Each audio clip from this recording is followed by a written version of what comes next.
정말 얼마 남지 않았습니다. 오늘 생명수의 강을 다룬 다음에 앞으로 2주 동안은 결론 부분을 다루게 될 겁니다. 그래서 오늘이 이제 몸통의 거의 마지막 부분이라고 생각하시면 됩니다. 자, 오늘 주제는 생명수의 강, 영원한 생명의 강입니다. 계시록 22장 1절부터 5절까지의 내용을 본문으로 생명수의 강에 대해서 나눈 시간 갖도록 하겠습니다.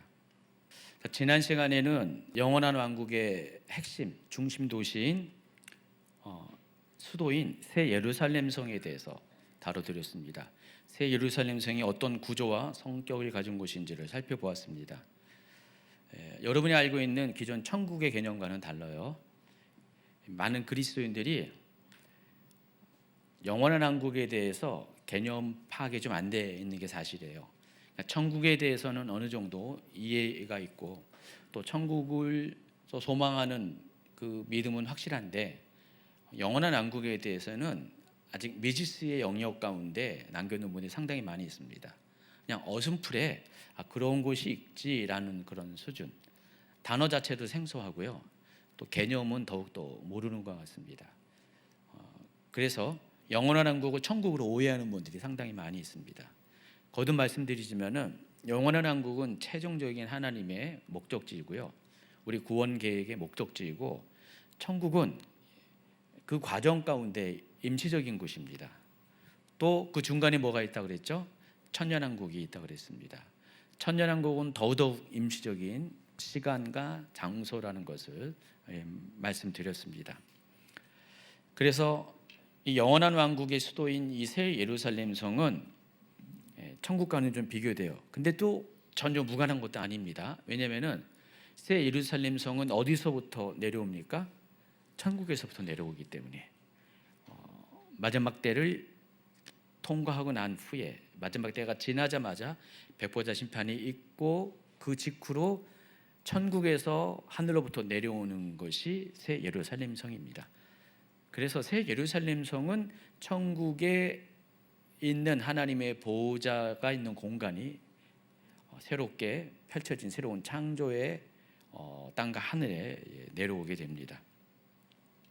그래서 마지막 때를 지난 후에는 새로운 세상에서 구원받은 사람들이 하나님과 영원히 함께 거주할 공간이 바로 새 예루살렘 성입니다.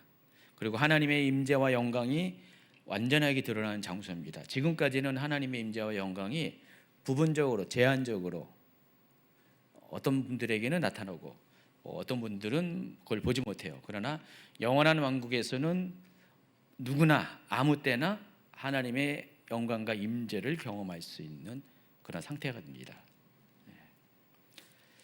그래서 그런 의미에서 우리가 살고 있는 이 현실과 천국과 또 천년왕국과 영원한 왕국 이런 모든 것들을 좀 미세하지만은 또 때로는 차이가 크지만 이런 것들을 구분할 줄 아셔야 됩니다.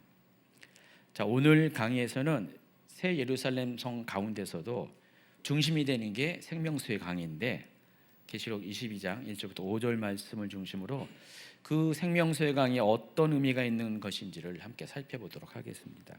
자, 계시록 22장은 이렇게 시작합니다. 또 그가 수정같이 맑은 생명수의 강을 내게 보이니 하나님과 빛 어린 양의 보좌로부터 나와서 길 가운데로 흐르더라. 자, 보시면은 생명수의 강의 가장 큰 특징이 강의 근원입니다. 어디서부터 강이 시작된다 그랬습니까? 하나님과 어린 양의 보좌로부터 시작된다고 말씀하고 있습니다. 그리고 그 강물이 하나님 보좌로부터 흘러나와서 새 예루살렘 성 도시 한가운데를 관통한다고 했습니다. 그래서 이 말이 의미하는 것은 이 영원한 왕국은 그 생명의 근원이 어디서부터 나온다고요? 하나님과 어린 양의 보좌로부터 생명의 근원이 나옵니다. 그리고 그 생명을 가져다 주는 게 바로 생명수의 강이라는 것입니다. 그래서 영원한 왕국에서 가장 핵심적인 곳이 생명수의 강인데 그 생명수의 강의 근원은 하나님 또 어린 양의 보좌라는 것을 아시기 바랍니다. 자, 그런데 이 생명수의 강이 계시록 22장에 어느 날 갑자기 등장하는 게 아니라 신구약 성경을 보면은요, 이 생명수의 강에 대한 언급들이 여기저기 많이 있습니다.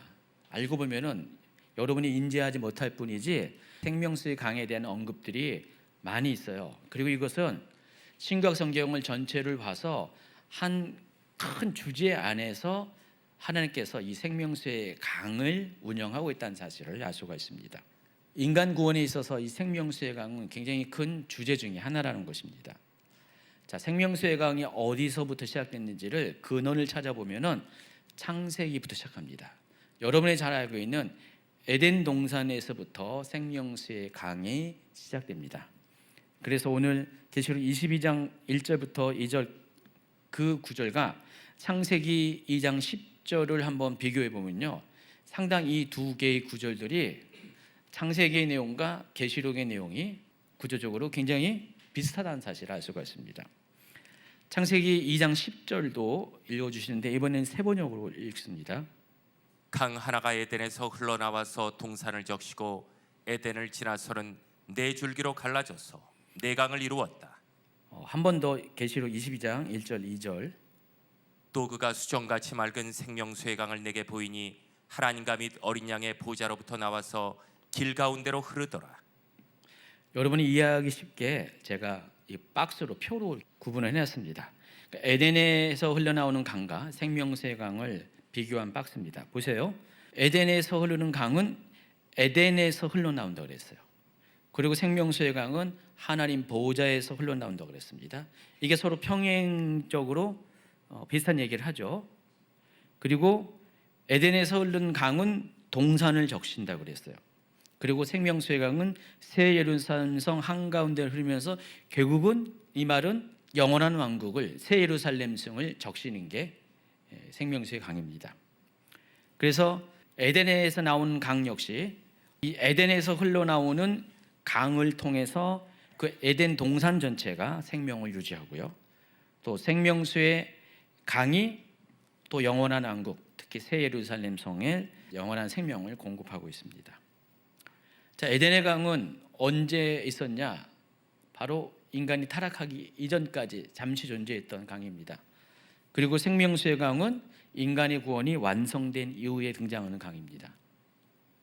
자, 이런 식으로 이 두 개의 강이 평행 구조를 이루고 있습니다. 대비가 된다는 것입니다. 그래서 창세기 2장 10절에서 특히 주목해야 될 것이 강 하나가 에덴에서 흘러나와 동산을 적셨다는 이 표현이 계시록 22장에 나와 있는 생명수의 강의 그 표현과 상당히 유사하다는 거예요.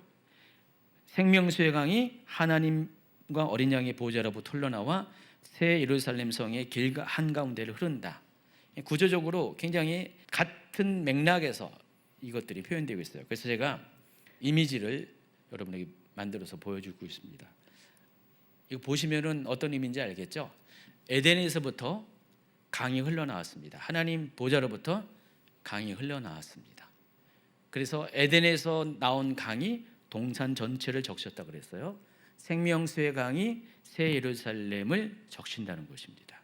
이런 아주 유사한 로 개의 문장, 창세기에 있는 내용과 계시록에 있는 내용이 서로 굉장히 유사하게 비교가 되고 있습니다. 자, 그런데 여러분 이제 강의를 진행하면서 에덴이라는 것이, 에덴 동산이라는 것이 또 에덴 동산에서 흐르는 강이 어떤 의미인지를 좀 아셔야 됩니다. 우리가 일반적으로 많이 사용하는 개념이 에덴 동산이라고 많이 부르잖아요. 지난번에 천년왕국을 소개할 때도 에덴 동산이 회복된 곳이 바로 천년왕국이다라고 말씀을 드렸어요.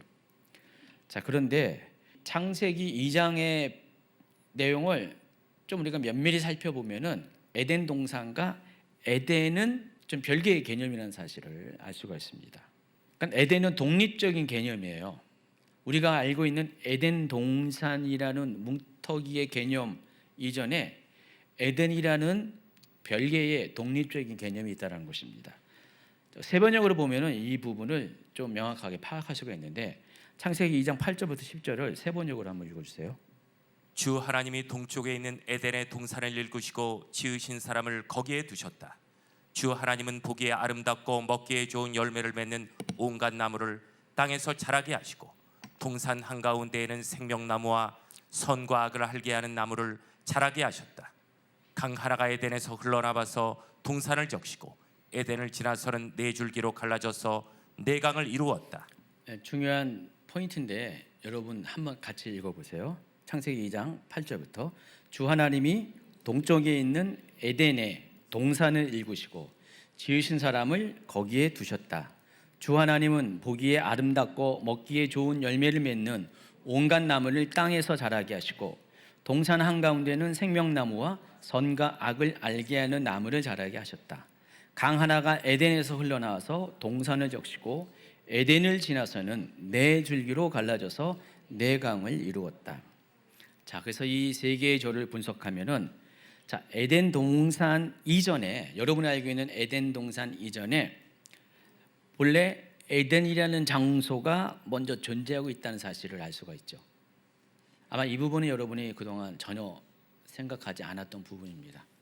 하나님께서 그 에덴에 사람을 위해서 동산을 만드신 것이고 그게 에덴 동산이라는 것입니다. 그리고 그 에덴 동산에 온갖 아름답고 좋은 열매를 맺는 나무들을 자라게 하셨는데 특히 여기서 강조되는 게 동산 중앙에 생명나무가 있고 선과 악을 알게 하는 일명 선악과를 두셨다.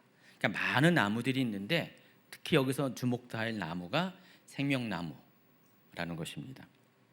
그리고 에덴으로부터 한 강이 흘러 나왔는데 그 강이 먼저는 동산 전체를 다 적셨고요. 그리고 그 강이 에덴 동산을 넘어서 하나님이 창조하신 다른 지경에까지 이르게 되는데 에덴 동산을 빠져나가면서는 네 개의 강으로 지류가 형성되었다. 그와 같은 내용이라는 것입니다. 이렇게 조목조목 우리가 이 8절, 9절, 10절을 분석해 보면은 몇 가지 우리가 생각하지 못한 부분들이 여기 눈에 들어오게 됩니다. 첫 번째 관심 가져야 될 것은요, 이 창세기 2장 10절의 에덴과 계시록 22장 1, 2절의 하나님과 어린 양의 보호자의 연관성이라는 것입니다. 이 두 개의 장소는 구조적으로 맥을 같이 하는 아주 깊은 연관성을 가지고 있다는 사실이에요. 아까도 읽어드린 것처럼 에덴으로부터 강이 흘러나와 동산을 적셨다. 또 하나님과 어린 양의 보호자로부터 강이 흘러나와 새 이룬 설렘성의 한가운데를 관통했다. 여러분 굉장히 구조적으로 평행을 이룬다는 사실을 시각적으로 여러분이 바로 알 수가 있습니다. 그래서 우리가 이와 같은 평행 구조를 통해서 뭘 연관할 수가 있냐?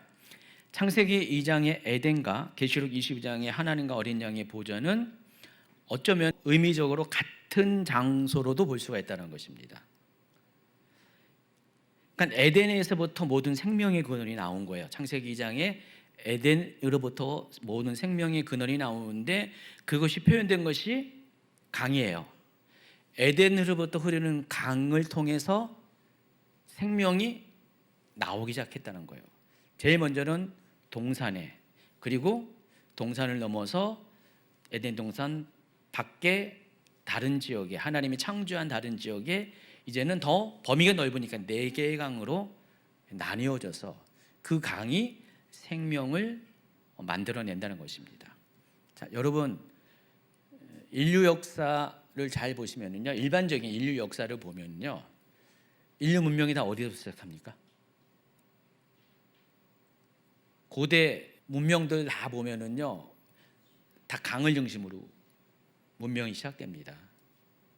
여러분 알고 있는 그 수메르 문명, 바벨론 문명 이런 건 다 어느 강을 중심으로 한 거예요? 메소포타미아 지역에 있는 두 개의 강, 유프라테스 강, 티그리스 강. 이 두 강은 실은 바로 요 창세기 2장에 나오는 네 개의 강 중에서 두 개의 강입니다. 그리고 이집트 문명은 나일강을 통해서, 중국 문명, 가장 오래된 문명들을 얘기하는 거예요. 중국 문명은 황하강을 통해서, 다 큰 강을 통해서 문명이 시작되는 거예요. 인류 최초의 문명들이 다 강과 연관이 돼 있음을 알 수가 있습니다. 그래서 실제적으로도요, 물리적으로도 이 강은 생명을 주는 게 맞아요. 근데 단지 우리가 성경의 입장에서는 육체적인 생명만 주는 것이 아니라 이 강은 영적인 생명도 동시에 주는 거예요.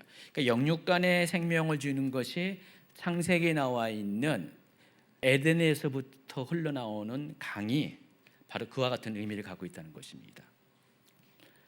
에덴 밖에서는 그냥 육체적인 생명을 주었는지 몰라도 적어도 에덴 안에서의 강은 육체적인 생명과 또 영원한 생명을, 영적인 생명을 또 주는 것이 바로 에덴에서 흘러나오는 강이라는 것입니다.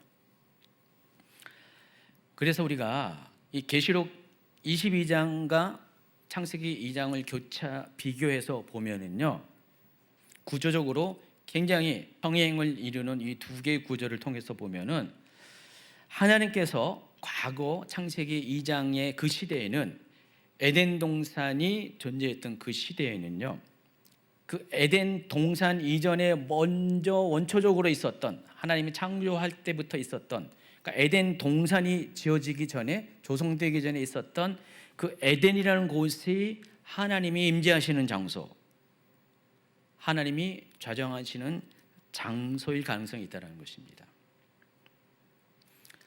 그래서 그곳에서부터 강이 시작된 거예요. 그곳에서부터 강이 시작돼서 에덴 동산 전체를 생명을 적시게 했고, 또 동산을 벗어나서는 네 개의 강이 되어서 하나님이 지으신 창조 세계를 적시는 실제적인 생명을 주는 그 강이 되었다는 것입니다. 그리고 그 에덴 동산에도 똑같이 창세기 22장에 있었던 생명나무가 등장합니다. 그래서 뭐 중간에도요, 생명수의 강 뭐 이런 여러 가지 컨셉들이 많이 나오는데, 종종 나오는데, 시작은 에덴 동산에서 시작해요. 그리고 마침은 어디서 끝난다고요? 계시록 22장에서 끝난다는 거예요.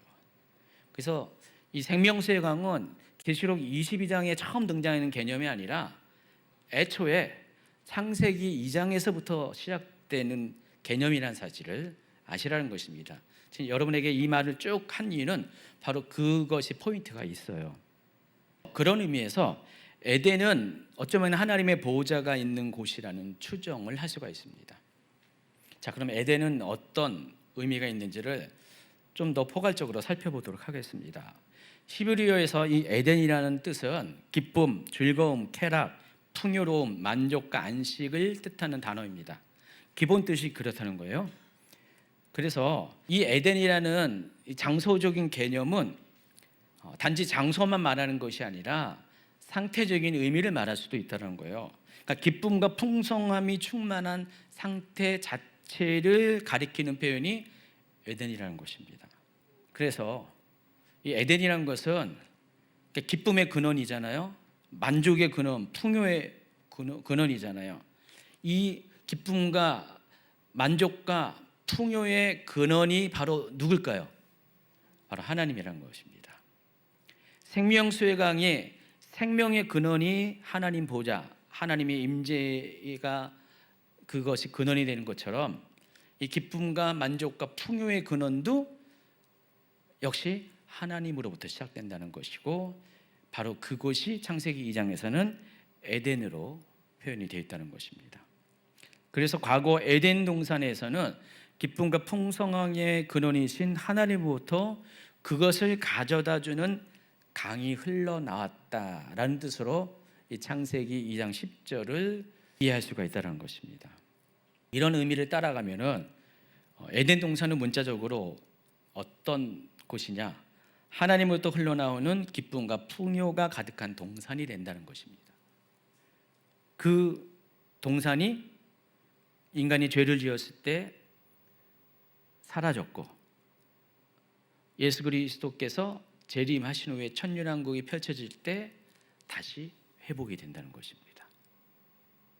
그리고 영원한 왕국이 도래하게 될 때 그 근원이 다시 새하늘과 새 땅 가운데 자리를 잡게 된다는 것입니다. 그렇기 때문에 이 에덴의 원어적인 의미를 기준으로 보아서는 이 계시록에서 등장하는 생명수의 강은 단지 생명을 유지하는 물 정도로 이해할 수가 없고 그 범위가 더 넓게 깊게 확장이 되는 것입니다. 그래서 이 생명수의 강은 세 가지의 의미가 있습니다. 첫 번째, 부족함이 없는 삶을 가리킵니다. 에덴에서 흘러나온 강이, 그러니까 기쁨과 풍성함을 상징하는 그것을 의미하는 에덴에서 흘러나온 강이 결핍이 없는 상태를 만들어냈던 것처럼 실제로 에덴에서 흘러나오는 그 물로 인해서 에덴 동산은 결핍이 없었잖아요. 기쁨이 있었고 풍요가 있었고 만족이 있었잖아요. 생명수의 강을 통해서 그 생명수의 강에서 나온 물로 말미암아 채워지는 그 생명이 자리 잡고 있는 새 예루살렘성 영원한 왕국은 더 이상 채워야 할 것이 없는 완전한 만족의 장소가 된다는 것입니다. 그래서 영원한 왕국에서는 더 이상 목마름 속에 살아가지 않고 하나님께서 주시는 생명수를 통해서 결핍이 없고 만족이 충만한 삶을 살게 된다는 것입니다. 두 번째는 에덴의 강이 한때 흐르다가 사라진 강이, 여러분은 에덴의 강이 이제 잠시 흘렀다가 사라진 것처럼 보이지만은 실은 사라진 게 아니었어요. 감춰진 거였죠. 하나님이 에덴을 포기한 것이 아니라 에덴을 감춰놨어요. 왜냐하면 에덴에는 뭐가 있어요? 생명나무가 있었기 때문에. 그래서 감춰놨습니다. 근데 그 에덴의 강이 계시록에 와서 생명수의 강으로 다시 발견되어진 겁니다. 그래서 에덴의 강은 생명수의 강으로 연결되면서 결코 영원히 끊어지지 않고 흐르는 그런 강이 되었습니다. 그래서 하나님은 처음부터 끝까지 그 에덴의 강을 통해서 우리 인간에게 영원히 끊어지지 않고 영원히 만족을 주는 그런 삶을 우리에게 처음부터 계획해 놓으셨고, 이 마지막 때를 지나서 모든 죄가 사라진 후에는 이것들이 회복이 된 것이 바로 생명수의 강의 개념이라는 것입니다. 그리고 세 번째가 에덴이 기쁨의 상태였던 이유는 그 기쁨의 근원이 하나님이기 때문에 그래요. 에덴에서 인간이 기쁨을 누렸잖아요. 근데 무엇 때문에 기쁨을 누렸습니까? 바로 하나님의 임재로 말미암아, 하나님과의 교제로 말미암아 기쁨을 누렸죠. 하나님은 어디에 계셨을 것 같아요? 에덴 동산에서? 에덴에 계신 거예요. 에덴에. 그곳에 하나님의 보좌가 있었던 거예요. 천국이 아니라 하나님의 보좌가 영원한 왕국에서 새 예루살렘 성에서 하나님의 보좌가 있는 것처럼 하나님은 에덴 동산에 에덴이라는 곳에 하나님의 보좌가 있었던 거예요. 그러니까 동산 자체가 하나님의 보좌가 있는 거기서부터 출발을 한 거예요. 그렇기 때문에 이 은혜는 한 번 받고 끝나는 것이 아니라 영원히 끊임없이 흘러나오는 은혜가 된다는 것입니다. 잠시 멈췄지만은 이게 생명수의 강을 통해서 하나님으로부터 끊임없이 영원히 공급받는 은혜를 경험하는 삶을 살게 되는데, 그 은혜의 핵심이 뭐예요? 하나님과의 교제라는 것입니다. 그래서 영원한 왕국에서는요, 가장 큰 복이 뒤에 결론 부분에 얘기할 거였지만은 영원한 왕국에서 가장 큰 복은 하나님과 끊임없는 지속적인 복이라는 것입니다. 자, 그런데 에덴 동산에 시작된 강을 통한 하나님의 구속사의 큰 그림은요, 창세기 2장에서 멈춘 것처럼 보이지만은 구약의 선지자를 통해서 계속해서 약속으로 이어집니다. 그날의 생수가 예루살렘에서 솟아나서 절반은 동해로 절반은 서해로 흐를 것이라. 여름에도 겨울에도 그러하리라. 자, 스가랴서 14장 8절에도요, 그날에, 여러분 스가랴서가 마지막 때에 대한 예언을 담은 선지서라는 걸 알 수 있죠? 바로 그날은 하나님의 나라가 회복되는 그날을 가리킵니다. 가까이는 메시아 왕국을 가리키겠죠. 근데 궁극적으로는, 최종적으로는 계시록에서 말하는 그 영원한 왕국을 가리킵니다. 그날의 생수가 예루살렘에서 솟아나서 절반은 동해로 절반은 서해로 흐를 것이다 라고 말을 하고 있습니다. 에스겔서 47장 9절, 이 강물이 이르는 곳마다 번성하는 모든 생물이 살고 또 고기가 심히 많으리니 이 물이 흘러 들어가므로 바닷물이 되살아나겠고 이 강이 흐르는 각처에 모든 것이 살 것입니다. 에스겔서에서도 동일하게 그 강에 대해서 이야기하는데 바로 그 강은 애초에 에덴에서 흐르는 강이었고요. 마지막 때는 새 예루살렘 성의 하나님 보좌로부터 흐르는 생명수의 강을 이야기하는 것입니다. 자, 신약 시대에 이르러서는 다음과 같은 예수님의 선언으로 연결이 됩니다. 37, 38절. 명절 끝날 곧 큰 날에 예수께서 서서 외쳐 이르시되 누구든지 목마르거든 내게로 와서 마시라. 나를 믿는 자는 성경에 이른과 같이 그 배에서 생수의 강이 흘러나오리라 하시니. 예수께서 초막절 마지막 날에 이와 같이 외치셨습니다. 그래서 나를 믿는 자는 성경의 이름과 같이 그 배에서 생수의 강이 흘러나오리라. 자, 이 생수의 강이 실은 바로 생명수의 강을 말하는 것입니다. 그리고 마침내 계시록에서 오늘 본문에서 완성이 되는 것입니다. 그 창세기부터 시작된 이 생명수의 강에 대한 이야기가 창세기 에덴에서 시작된 이 생명수의 강이 이와 같이 구약과 신약의 시간을 거쳐면서 계시록에서 성경의 마지막 책인 계시록에서 생명수의 강으로 확실하게 개념이 성립이 되면서 그것이 사람들에게 드러나게 된다는 것입니다. 그렇기 때문에 에덴에서 잠시 잃어버린 것 같은 이 생명수의 강은 계시록 22장 1절 2절에 다시 나타나고 또 영원한 생명과 완전한 치유와 회복 또 그리고 하나님과의 온전한 관계 회복을 나타내는 실체가 된다는 것입니다. 히브리어 에덴의 뜻 기쁨과 풍성함과 만족이 충만한 것, 이 에덴의 상태가 결국은 계시록에서 말하는 생명수의 강을 통해서 완전하고 중단이 없는 영원한 모습으로 완성이 됩니다. 그래서 에덴에서 시작된 기쁨은 일시적으로 잃어버렸지만은 역사 속에서 계속 약속되었으며 또 예수 그리스도 안에서 물고가 열렸고 그리고 새 예루살렘에서 영원히 완성이 될 것입니다. 이게 하나님께서 성경 전체를 통해서 우리에게 가르쳐주고자 했던 이 생명수의 강과 관련된 구속사의 큰 흐름이라는 것입니다. 우리가 이 관점에서 이걸 보면은 생명수의 강과 에덴에서 흘러나오는 강이 서로 같은 강이라는 것을 추정할 수가 있습니다. 왜냐하면은 하나님의 보좌가 있는 곳과 에덴이라는 곳 자체가 그 계시록에 나와 있는 그 보좌와 같은 개념이 될 가능성이 많기 때문에 그렇습니다. 자, 생명수의 강이 상징하는 세 가지 핵심 의미가 있습니다. 첫 번째는 영원한 생명과 치유를 의미합니다. 생명수의 강은 죽지 않는 생명을 상징하는 실제입니다. 그래서 이 강은 특징이 마르지 않고 끊어지지 않으며 오염되지 않는다는 것입니다. 그래서 영원한 왕국에서는 이 생명수의 강으로 말미암아 질병과 죽음이 없어요. 상처와 눈물도 없습니다. 생명수의 강은 죄로 인해 깨어지고 병들었던 인간 존재가 완전히 회복되었음을 보여주는 실제라는 것입니다. 두 번째는 회복과 풍성함을 의미합니다. 이 강은 단지 살아있게 만드는 물뿐만 아니라 풍성하게 살게 하는 물이에요. 에덴 동산에서도 강이 동산을 적셨고 그로 말미암아 모든 생명이 풍성했잖아요. 그래서 에덴 동산에서의 모든 생명들은 어땠습니까? 가장 최고의 것이었잖아요.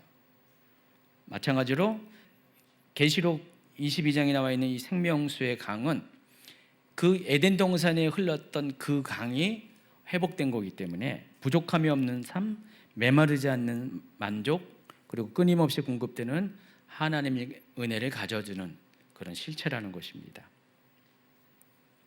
그래서 영원한 왕국은 겨우 살아가는 나라가 아니라 넘치도록 충만한 생명과 만족을 누리는 것이 영원히 지속되는 그런 나라라는 것입니다. 가장 중요한 것, 무엇보다 중요한 것은 이 모든 것이 어디서부터 출발한다고요? 하나님과 어린 양의 보좌로부터 나온다는 것입니다. 그래서 에덴 동산에서는 죄로 인해서 하나님의 얼굴을 잃어버렸는데 영원한 왕국에서는 하나님을 우리가 직접 보게 될 것입니다. 그분과 끊임없이 영원한 교제를 할 것이고요. 그분 안에서 나오는 그 생명을 영원히 누리게 되는 삶을 살게 된다는 것입니다. 그래서 생명수의 강 자체가 하나님과 우리의 관계가 완전히 회복되었음을 보여주는 증거예요. 생명수의 강을 우리가 매일 경험하고 매일 마실 수 있다는 것은 하나님과의 깨어진 관계가 회복되었음을 상징하는, 실제적으로 그것을 나타내는 표징이라는 것입니다. 영원한 왕국에서는요, 바다가 존재하지 않는 대신에 수정같이 맑은 생명수의 강이 있습니다. 그리고 그 생명수의 강이 흘러나오는 곳은 하나님의 보좌인데, 자, 그림으로 한번 보세요. 새 예루살렘 성에 들어가는 출입문이 뭐라고 했어요? 진주문이라고 했습니다. 예루살렘 밖에서 진주문을 통해서 진주문을 딱 열었어요. 지금 진주문을 딱 열었습니다. 보입니까? 네. 오른쪽 그림. 딱 열었더니, 문을 열었더니 열려 있죠. 원래 닫히지 않은 문이라서. 어떻게 보입니까? 쭉 강물이 거슬러 올라가면은 저 끝에 뭐가 있어요? 하나님 보좌가 있습니다. 하나님 보좌부터 생명수의 강이 흘러나오는 광경입니다. 그래서 이 영원한 왕국에서의 생명의 근원은 생명수의 강인데, 그 생명수의 강의 또 근원은 어디라고요? 하나님 보좌입니다. 그래서 우리가 영원한 생명을 누리기 위해서는 어떻게 될까요? 생명수의 강물을 계속 마셔야 됩니다. 제가 생각해 봤어요. 여러분 하루에 물 얼마큼 먹습니까? 2리터를 먹지 않습니까? 그렇게 안 먹어요? 권장 용량이 2리터잖아요. 2리터를 먹으면은 신체 활동에 굉장히 적정한 그 양입니다. 영원한 왕국에서는, 천국에서는 물 먹을 일이 없겠지만 천년왕국도 그렇고 영원한 왕국에서는 물을 먹어야 될까 말까요? 먹어야죠. 왜냐하면 육체가 있기 때문에. 근데 이 영원한 왕국에서의 물은 수도에서 나오는 게 아니라 다 어디서 나온다고요? 이 생명수의 강. 그래서 사람들은 이 생명수의 강물을 먹을 거예요. 2리터를 먹어야 될지, 5리터를 먹어야 될지 모르겠지만은, 근데 그 강물을 먹는 것은 뭐예요? 곧바로 내 안에 죽지 않는 영원한 생명이 그 강물을 먹는 행위를 통해서 내 안에 계속 부어진다는 의미입니다. 그러면은 매일 먹어야 될까요? 아니면 가끔 먹어야 될까요? 예, 적어도 매일 먹어야 될 것 같아요. 별거 생각을 다 해보죠. 그렇다고 해서 하루 안 먹는다고 죽는 건 아니겠지만은, 우리가 그 일용할 양식이라는 개념에서 유추해 보면은 아마 이 영원한 왕국에서도 매일같이 아마 생명수의 강물을 사람들은 먹을 때 그 생명이 시들지 않고 계속해서 살아서 존재하게 될 겁니다. 그리고 또 이 영원한 왕국에서는 생명수의 강물만 아니라 이증장치를 뒀어요. 또 뭘 뒀어요? 생명나무. 에덴 동산에서는 생명나무를 접근하지 못하도록 가려놨는데, 이 영원한 왕국에서는 생명수의 강물이 흐르는 곳은 다 뭐가 있었어요? 생명나무가 있었습니다. 그래서 사람들은 이 생명나무를 날마다 떼어서 먹습니다. 또 12가지 열매를 맺고 달마다 열매를 맺기 때문에 언제든지 이 생명나무의 열매를 먹을 수 있는 기회가 있었습니다. 추수할 때만 잠깐 열리는 게 아니라 항상 열리는 것이 생명나무의 열매이기 때문에 항상 먹을 수가 있었어요. 그래서 이 영원한 왕국에서는 이 두 가지의 장치를 통해서 사람들이 생명수를 먹고 또 생명나무의 열매를 먹음으로 인해서 그 생명이 영원히 끊이지 않고 존재하게 될 것입니다. 근데 만약에 이걸 안 먹게 되면 어떻게 될까? 성경에 그런 얘기까지 나와 있지는 않지만은 생명을 공급하는 장치이기 때문에 아마 이것을 거부하고 안 먹는다. 그럼 과연 영원한 생명이 있을까? 그거는 한번 숙제로 남겨놓겠습니다. 어쨌든 이 두 가지가 영원한 생명을 얻게 하는, 하나님 근원으로부터 나오는 생명을 얻게 하는 장치인 것은 분명하다는 것입니다. 그렇지만 에덴 동산에선 이 모든 것들이 접근이 제한돼 있었어요. 특히 죄를 지은 이후에 이게 제한됐다는 사실을 아시기 바랍니다. 여러분, 에스겔서에서도요 생명수의 강에 대한 계시가 등장하는데, 에스겔 선지자는 이 요한계시록이 기록되기 700년 전에 활동했던 선지자입니다. 근데 에스겔도 비슷한 장면을 보았습니다. 자, 에스겔서 47장 1절부터 5절까지 읽어주시기 바랍니다. 그가 나를 데리고 성전물에 이르시니 성전의 앞면이 동쪽을 향하였는데 그 문지방 밑에서 물이 나와 동쪽으로 흐르다가 성전 오른쪽 제단 남쪽으로 흘러내리더라. 그가 또 나를 데리고 북문으로 나가서 바깥 길로 꺾여 동쪽을 향한 바깥문에 이르시기로 본즉 물이 그 오른쪽에서 스며 나오더라. 사람이 손에 줄을 잡고 동쪽으로 나가며 천척을 측량한 후에 내게 그 물을 건너게 하시니 물이 발목에 오르더니 다시 천척을 측량하고 내게 물을 건너게 하시니 물이 무릎에 오르고 다시 천척을 측량하여 내게 물을 건너게 하시니 물이 허리에 오르고 다시 천척을 측량하시니 물이 내가 건너지 못할 강이 된지라. 그 물이 가득하여 헤엄칠 만한 물이요 사람이 능히 건너지 못할 강이더라. 이 5개의 절을 하나의 그림으로 이렇게 표현했습니다. 자, 이 장면을 지금 에스겔 47장 1절부터 5절까지를 글로서 묘사한 건데 바로 이렇게 한눈에 볼 수가 있죠. 제가 제미나이한테 시켜서 한 건데 GPT하고 제가 좀 약간 거리가 멀어지고 있습니다. 그죠? 그건 거기대로 필요한데 제미나이를 했더니 원래 제가 약간 엉성한 그림을 가지고 그걸 기초 자료로 해가지고 제미나이한테 숙제를 넘겨주고 좀 리얼리티가 있게끔 다시 한번 좀 그려달라고 했더니 이렇게 그려놨어요. 와, 너무 잘 그렸죠. 바로 이 이야기를 하고 있는 거예요. 지금 서편에 뭐가 있습니까? 성전이 있죠. 성전의 문지방으로부터 쭉 물이 스며 나오기 시작해가지고요 동편으로 흐릅니다. 실제로 지리적으로 예루살렘에 있는 성전의 그 성전도 문이 어디로 열려 있습니까? 동편에 열려 있죠. 성막도 그렇고 성전도 문은 항상 동쪽입니다. 아시죠? 그거? 똑같이 위치적으로 똑같이 그래요. 동쪽으로 물이 흘러내리기 시작해가지고 이게 점점 흘러나는데 천척이라고 했죠. 1000규빗을 말하고요.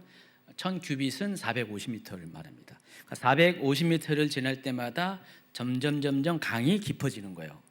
처음에는 발목에, 또 450m 더 갔더니 무릎에, 또 450m 더 갔더니 허리에, 그리고 450m 더 갔더니 머리까지 다 차는 건널 수 없는 강이 되었다. 그리고 이 강이 어디로 흐르냐면은 뒤에 보면은 바다로 흘러요. 죽은 바다. 거기가 어딜까요? 사해 바다입니다. 그래서 이 생명수의 강이 성전으로부터, 성전 안에 있는 보좌로부터 흘러나오는 생명수의 강이 흘러가면서 생명이 살아나기 시작해가지고 죽은 사해도 살아나는 역사가 있을 것이다 라고 에스겔 47장은 이야기하고 있습니다.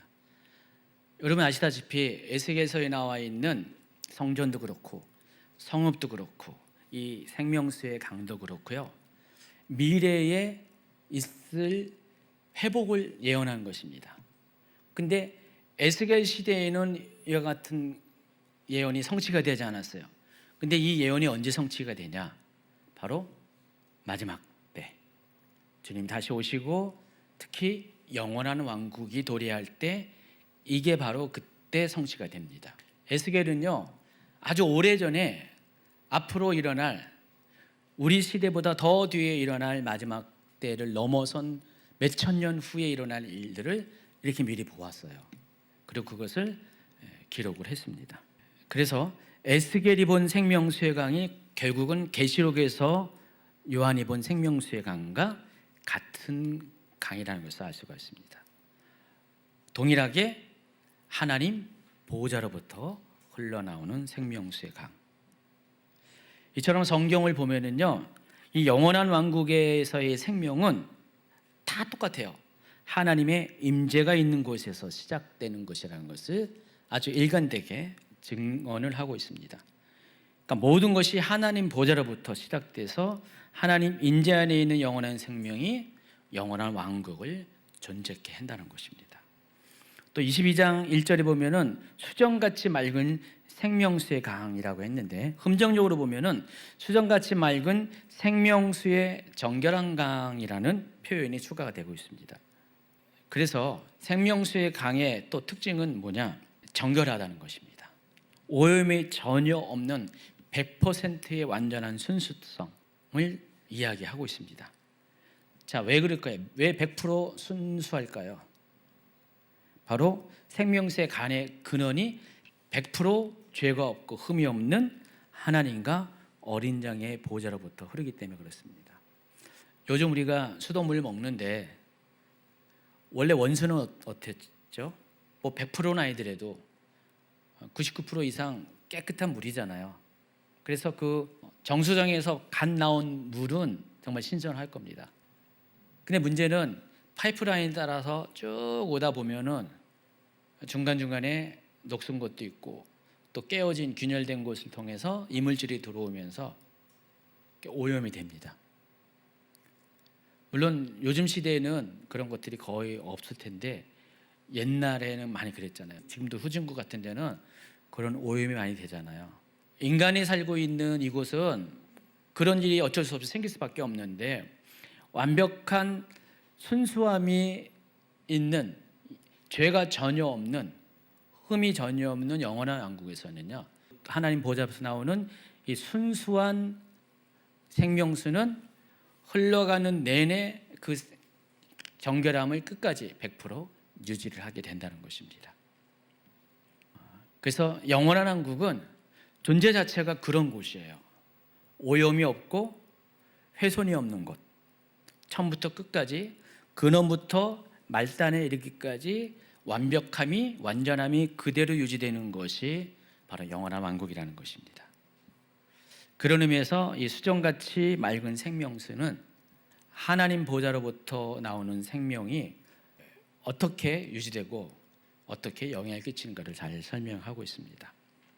아까도 서두에 얘기한 것처럼 생명수의 강은 에덴에서 끊겼던 생명에 대한 접근이 이제는 완전히 회복되는 것을 의미합니다.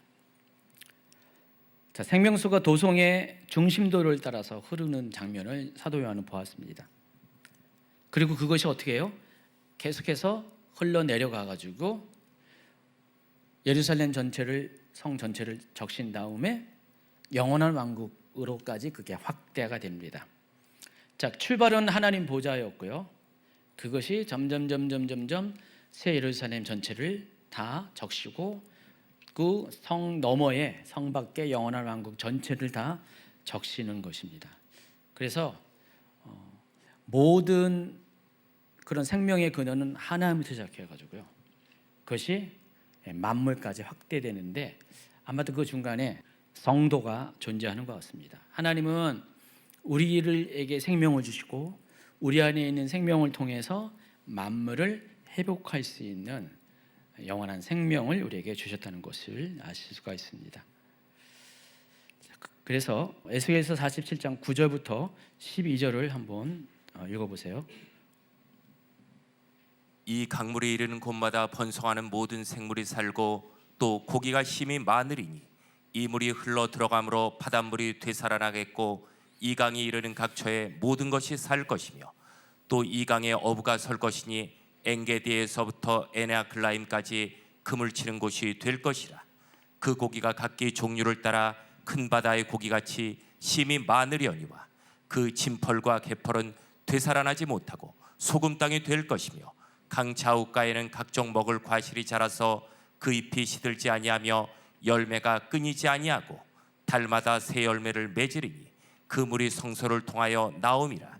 그 열매는 먹을 만하고 그 잎사귀는 약재료가 되리라. 자, 이 내용을 또 그림으로 그려놓은 게 바로 이겁니다. 자, 이 그림에서 보는 것처럼 서편에 있는 하나님의 성전, 에스겔 성전에서 나온, 또 그 안에 있는 하나님의 임재가 있는 보좌로부터 나오는 이 생명수의 물이 점점 동쪽으로 흘러가다가 오른쪽의 사해와 만나게 되고 거기에 있던 모든 죽은 것들이 다시 살아나고 또 고기도 살아나면서 어부가 다시 등장하고 뭐 그런 장면이 등장하고요. 표현이 되고요.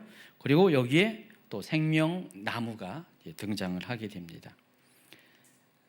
그래서 이 생명수의 강의 가장 특징은요, 죽었던 것들을 다시 살아나게 하는 역할을 한다는 것입니다. 왜냐하면 생명수의 강 자체가 생명을 가져다 주는 거기 때문에. 그래서 영원한 왕국의 특징은 죽음 자체가 없고 설사 죽음이 있다 할지라도 다시 살아나는 것이 바로 영원한 왕국이라는 것입니다. 그리고 그것을 끝나는 것이 아니라 영원토록 그 영원한 생명이 이어지는 것이 영원한 왕국입니다. 그래서 강 좌우에 12종류의 열매를 맺는 생명나무가 등장을 하게 됩니다. 자, 그림으로 이렇게 표시하면은 강 좌우에 이렇게 생명나무 열매들이 주렁주렁 매달려 있습니다. 생명나무의 열매는 상징적인 의미도 있지만은 실제이기도 합니다. 그러니까 생명나무 열매가 우리에게 주는 상징이 있죠. 영원한 생명을 상징하죠. 근데 또 실제로 그걸 먹음으로써 영원한 생명을 우리 안에 누리게 된다는 것입니다. 그래서 제가 사람들을 좀 집어넣었어요. 여기에다가 사람을 좀 집어넣었어요. 다음 그림을 보면은 사람들이 이 열매를 따먹잖아요. 보시면은 나중에 여러분이 영원한 왕국에 가서 저 모습으로 생명수의 강의 주변에 있는 나무에 있는 열매들을 이렇게 따먹게 된다는 것입니다. 그래서 이 열매를 따먹을 때마다 여러분의 안에는 영원한 만족감이 생기게 됩니다. 풍성함이 생겨요. 영원한 왕국에서 뭘 먹고 살까 궁금하지 않아요? 제가 보기에는 거기서는 단백질을 먹고 살지는 않을 것 같아요. 사람이 무슨 동물을 소고기를 먹거나 소고기 여기서 실컷 많이 드세요. 영원한 왕국에서는 못 먹게 될 겁니다. 아마 탄수화물도 못 먹게 될 것 같아요. 영원한 왕국에서는 딱 두 가지를 먹는 거예요. 생명수의 물과 그리고 생명나무의 열매들. 그래서 여기서는요, 뚱뚱한 사람도 없어요. 가장 완벽한 신체를 가지게 될 것입니다. 제가 에덴 동산에 대해서 이야기하면서 에덴 동산에 있는 모든 식물들은 다 뭐라고 했어요? 슈퍼푸드라고 했잖아요. 이게 바로 슈퍼푸드예요. 달마다 맺는 열매들. 그래서 한 가지 열매만 보면 식상할까 봐 하나님이 달마다 다른 열매들을 맺게 하시는 것 같아요. 이번에는 뭐 사과 비슷한 거, 다음 달에는 복숭아 비슷한 거, 또 다른 달은 무슨 딸기 비슷한 거.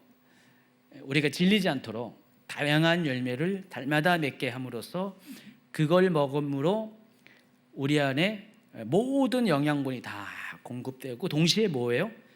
영원한 생명까지도 공급되는 그와 같은 식생활을 하게 될 겁니다. 자, 이 부분은 에스겔서도 똑같이 이야기를 하고 있어요. 그래서 에스겔서는요, 마치 어떤 것이라고 했어요?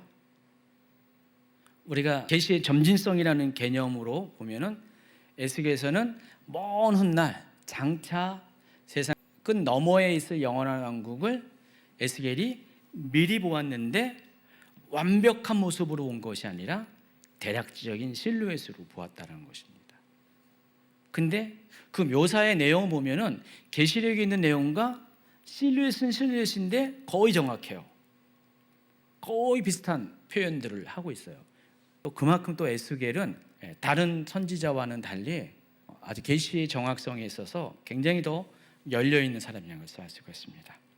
그래서 이걸 통해서 우리는 하나님의 계획이 언제나 갑자기 급조된 것이 아니라 아주 오래전부터 에덴 동산을 만든 그때부터 하나님의 계획은 처음부터 이렇게 준비가 되었어요.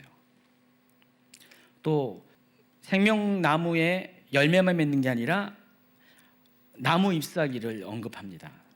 근데 그 나무 잎사귀의 용도가 만극을 치료하기 위해더라. 근데 제가 이것도 생각해 봤어요. 아니, 만극을 치료한다는 것은 전제가 뭐예요? 누군가 병이 있다는 것이죠.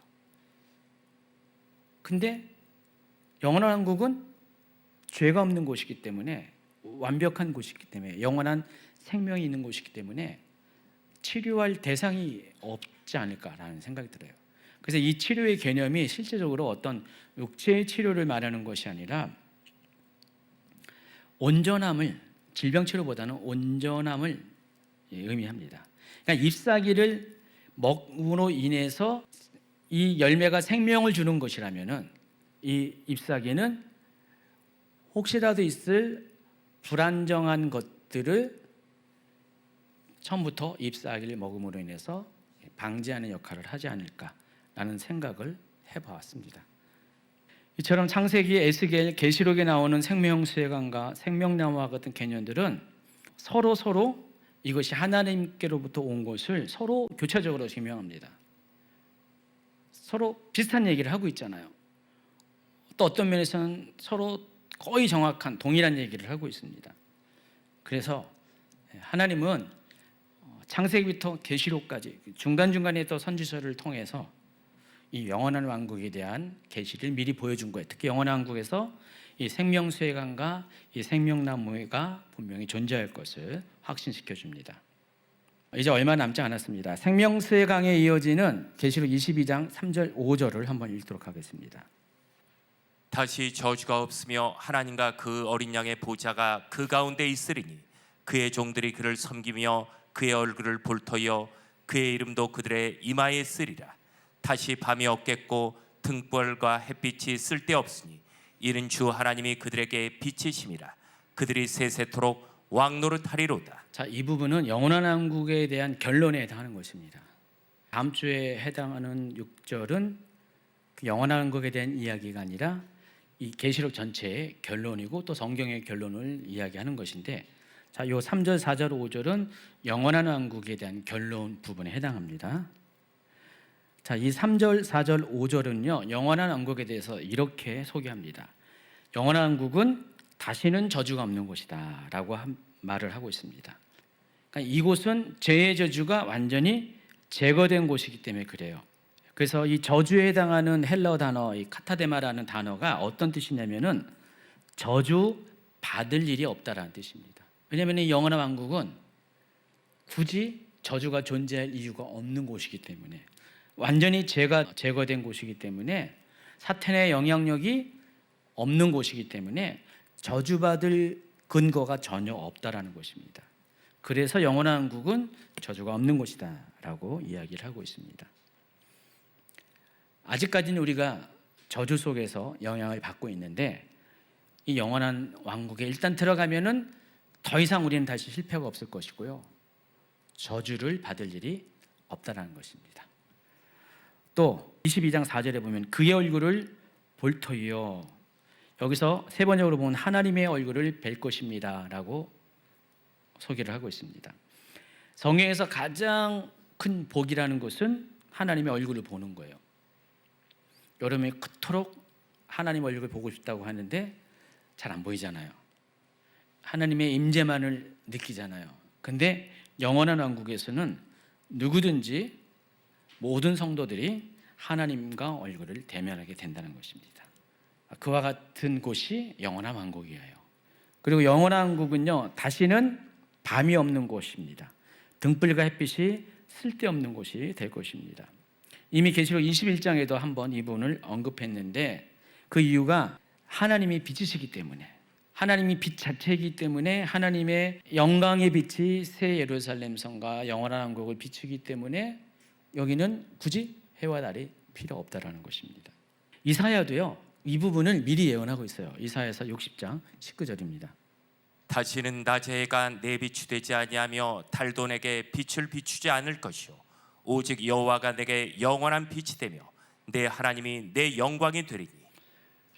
제가 또 이런 생각을 해봤어요. 좀 희한한 좀 생각인데, 영원한 왕국에서는 항상 낮이잖아요. 그러면 밤에 잠을 어떻게 잘까? 그 생각도 해봤어요. 영원한 왕국에서는 잠이 필요할까요? 안 자도 되겠죠. 그래서 만약에 잠을 자게 되면 안대를 하고 자야 되는데 잠잔 일이 없어요. 하나님의 잠을 주시는 이유가 뭐예요? 저는 두 가지, 우리 크리스천과 간에 두 가지 의미가 있습니다. 첫째는 육체적으로 회복을 주시기 위한 거고, 꿈속에나마 주님을 만나기 위해서 삶을 주신다고 생각을 하고 있습니다. 정상적인 상태에서 못 만나니까. 근데 그곳에서는 육체적인 회복이 필요한 일 자체가 없잖아요. 완벽함이 있잖아요. 그리고 주님의 얼굴을 항상 보기 때문에, 그래서 영원한 국에서는 잠이 필요 없을 것 같아요. 별 생각을 다 해보죠. 그리고 네 번째로 22장 5절 후반부 보면은 그들이 세세토록 왕노릇하렸다. 실은 이 부분이 저도 좀 고민이 되었어요.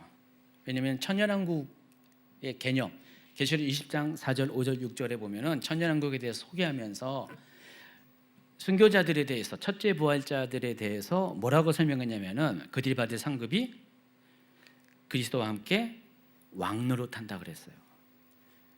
그래서 천년왕국에서는 일반 휴거 백성은 일반 백성이 되고, 그리고 순교자들은 첫째 부활자로서 그들을 다스리는 그런 통치자가 된다고 했는데, 그러면은 영원한 왕국에서는 세세토록 왕노릇한다는 것은 통치하는 사람이 있고 왕노릇하는 사람이 있고 또 여기도 일반 백성이 있을 거다, 그런 개념이 논리가 되잖아요.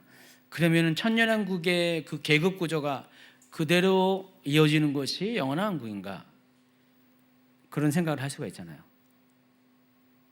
그런 생각 안 해봤죠? 그렇게 충분히 그런 생각을 할 수가 있어요. 그러면은 영원한 왕국이 과연 천년왕국과 그러면서 다른 점이 없잖아요. 그래서 제가 생각을 해봤어요. 물론 여기서는 천년왕국과 마찬가지로 그들의 통치받는 대상에 대해서는 이야기는 하고 있지 않은데, 과연 우리 모두가 영원한 왕국의 백성이 되는 모든 성도들이 세세토록 왕노릇한다면은 그 왕노릇할 때 그 대상이 과연 뭘까라는 생각을 해봤을 때 갑자기 어떤 아이디어가 떠오르냐면은 바로 에덴 동산의 아이디어가 떠올라요. 그래서 창세기 1장 28절에서 하나님께서 우리에게 통치를 명하셨잖아요. 어떤 통치입니까? 바로 하나님께서 창조한 모든 피조 세계에 대한 통치잖아요. 그를 아담과 하와에게 맡겼어요. 인간에게 맡겼습니다. 근데 그것이 죄가 들어오면서 에덴 동산에서 쫓겨나면서 그 통치의 권세를 잃어버렸잖아요. 참, 그래서 여기서 세세토록 왕노릇한다는 것은 영원한 왕국에서의 다스림은 결국은 에덴 동산에서 놓쳐버렸던 그 통치 명령이 다시 회복되는 것을 의미한다라고 저는 개인적으로 한번 생각해 보았습니다. 에덴 동산에서 만물이 있는 것처럼 영원한 왕국에서도요, 만물이 있어요. 인간만 있는 게 아니라 영원한 왕국에는 동일하게 피조물들이 있게 될 것인데, 거기도 동식물이 있게 될 것인데, 그 모든 것들을, 자연 환경을 통치한 것을 여기에 세세토록 왕노릇하는 것이다 라고 표현한 것이라고 저는 개인적으로 생각하고 있습니다. 물론 해석에 따라 다 달라요. 저는 그런 것 같은 생각이 듭니다. 여러분은 어떤지 모르겠습니다. 따라서 영원한 왕국은 안식만 있는 것이 아니라 하나님과 함께 그분의 통치 사역에 동참하게 되는 것이다 라는 것을 아시기 바랍니다. 하나님 나라의 영광스러운 일에 참여하고 창조 세계를 돌보고 하나님의 뜻을 나타내는 존재가 바로 여러분이 될 것입니다. 결론을 맺습니다. 지금까지 에덴 동산에서 시작했던 이 생명수의 강이 계시록에서 새 예루살렘 성에서 생수의 강으로 완성되는 구속사의 큰 흐름을 살펴보았습니다. 근데 하나님께서는요, 지금 현재도 이 생명수의 강을 우리 교회를 통해서 미리 경험하게 하고 있습니다. 요한복음 4장 13절 14절 읽어주시기 바랍니다. 예수께서 대답하여 이르시되 이 물을 마시는 자마다 다시 목마르려니와 내가 주는 물을 마시는 자는 영원히 목마르지 아니하리니 내가 주는 물은 그 속에서 영생하도록 솟아나는 샘물이 되리라. 자, 여기는 예수님께서 자신 안에 있는 생명수의 강, 아까 말씀드린 것처럼 생명수의 강의 근원은 하나님과 어린 양의 보좌잖아요. 그래서 예수님으로부터 생명수가 나옵니다. 그래서 예수님이 주시는 이 생명수의 물을 마시는 자는 영원히 목마르지 아니할 것이다라고 이야기하고 있어요.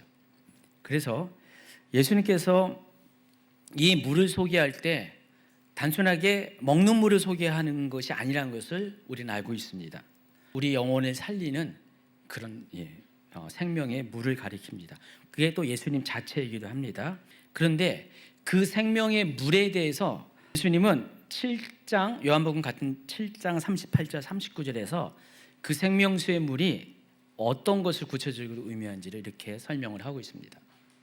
나를 믿는 자는 성경의 이름과 같이 그 배에서 생수의 강이 흘러나오리라 하시니 이는 그를 믿는 자들이 받을 성령을 가리켜 말씀하신 것이라. 예수께서 아직 영광을 받지 아니하셨으므로 성령이 아직 그들에게 계시지 아니하시더라. 요한복음 4장에서 말한 그 생수가 생명수의 강물이 요한복음 7장에서는 예수님이 떠나가신 후에 오실 성령을 통해서 그것이 공급될 것을 말씀을 하고 있습니다. 그래서 우리는 육체적으로는 물리적으로는 영원한 곳에서의 생명수의 강을 먹진 않아요. 그러나 영적으로는 우리 안에 찾아오시는 성령으로 통해서 적어도 우리의 영혼은 영원한 생명을 경험하게 된다는 것입니다. 맛보게 된다는 것입니다. 미리 맛보게 된다는 것이에요. 그래서 성령의 임재와 역사를 통해서 우리는 생수이신 성령님, 또 그 생수를 부어주시는 하나님과 예수 그리스도의 임재를 경험하게 된다는 것입니다. 그래서 우리가 성령에 인해서 또 찬양 가운데 복음 안에서 말씀을 통해서 기도 가운데 우리는 날마다 이 생명수의 강물을 공급을 받고 있습니다. 지금 근데 이것은 맛보는 것이에요. 이렇게 맛보다가 영원한 왕국에 들어가서는 누리는 삶을 살게 된다는 것입니다. 그래서 우리는 현재 이미와 아직 그 상태에서 사는 거예요. 우리의 구원도 똑같잖아요. 우리는 이미 구원받았죠. 근데 아직 구원받은 건 아니에요. 최종적인 구원의 장소로 들어가야지 우리가 구원을 완성하는 거잖아요. 똑같아요. 생명수의 강물도 이미 우리가 경험했습니다. 그러나 아직 완전히 경험한 건 아니에요. 그래서 우리가 지금 중간에 있어요. 그리고 중간에 있으면서 우리가 마지막 때를 지금 살아가고 있다는 것입니다. 그래서 이 마지막 때는요, 우리가 살아가는 이 시대는요, 우리가 이미 받은 구원을, 우리가 이미 받은 이 생명을 완성시키기까지 우리가 깨어서 이 구원을 지켜내야 되는 우리의 사명과 역할이 있다는 사실을 알 수가 있습니다. 우리는 그런 시대에 살고 있습니다. 계속해서 이 생명수의 강이 우리 안에서 끊어지지 않도록 계속해서 성령을 추구하고 하나님의 임재를 추구하는 여러분이 되어야 합니다. 이런 사람에게는 마침내 천년왕국과 영원한 왕국에서 이 영원한 생명을 누릴 수 있는 그런 영광에 참여하는 분이 될 것입니다. 자, 오늘까지 이 계시록의 중요한 부분을 다 다뤘는데 아마도 오늘 처음 듣는 얘기가 좀 있을 수도 있어요. 그렇죠? 제가 계시록 강의하면은 어떤 분들은 목사님 처음 듣는 얘기인데 실은요 여러분이 관심을 안 가져서 그런 거죠. 거기까지. 근데 알고 보면은 다 성경에 이렇게 이미 기록되어 있는 것을 우리가 이제 발견하는 겁니다. 어떤 분은 재발견하는 건데 오늘 이 말씀이 여러분에게 진짜로 생명의 물이 되어서 여러분의 그런 영적인 생명을 다시 소생시키는 놀라운 능력이 되기를 예수님 축원합니다.